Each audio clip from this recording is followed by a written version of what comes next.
நண்பர்கள் அனைவருக்கும் வணக்கம். லாவோட்ஸ் உடைய 41வது பாடல் அங்கிங்கெனாதபடி அப்படின்னு தலைப்பு.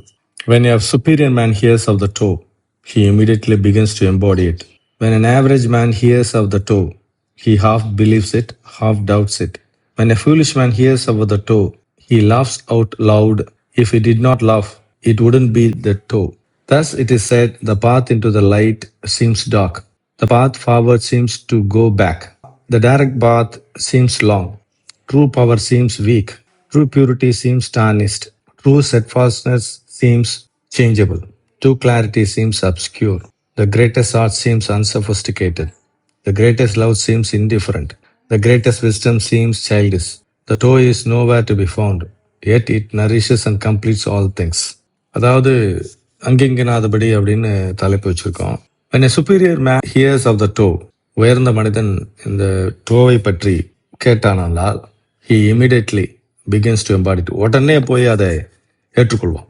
உயர்ந்த மனிதன், தெளிந்த மனிதன், ஒரு நுட்பமான மனிதனை கேட்டான்னா அவ்வளோதான், முடிஞ்சிச்சு. ஓகே, அதை கிரகித்து கொள்வான், ஏற்றுக்கொள்வான், அதனோடு கலந்து விடுவான்.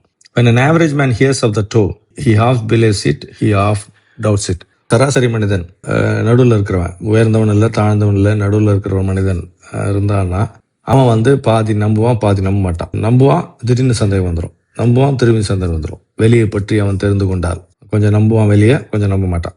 when a foolish man hears of the toe, ஒரு மூடன், ஒரு முட்டாள் டோவை பற்றி, அதாவது வெளியை பற்றி தெரிந்து கொண்டால் சிரிப்பான். இதெல்லாம் என்ன ஏமாத்து வேலை அப்படின்னு சிரிப்பான். ஒரு மூடன் டோவை தெரிந்து கொண்டால் சிரிப்பான்.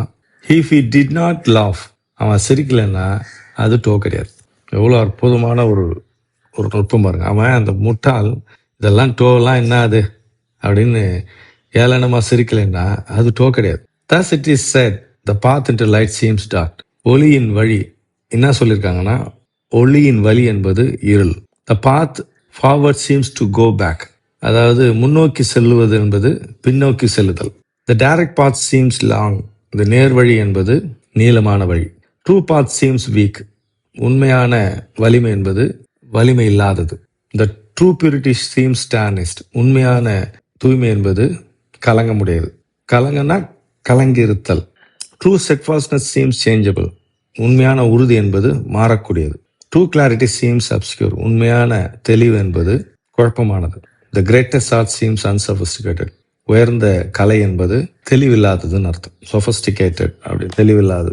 த கிரேட்டஸ்ட் லவ் சீம்ஸ் இன்டிஃபரண்ட், உயர்ந்த அன்பு என்பது அக்கறையின்மை, அக்கறையற்ற தன்மை போல இருக்கும், கவனிக்காதது போல இருக்கும் உயர்ந்த அன்பு என்பது. The greatest wisdom seems childish, உயர்ந்த ஞானம் என்பது குழந்தைத்தனமானது.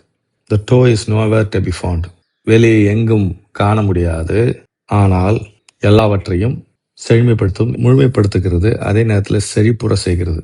அதனால் டோ எங்கும் நிறைந்தது, உணர்வுகளை வைத்து காண முடியாது, ஆனால் உள்ளே சென்றால் தெரியும்.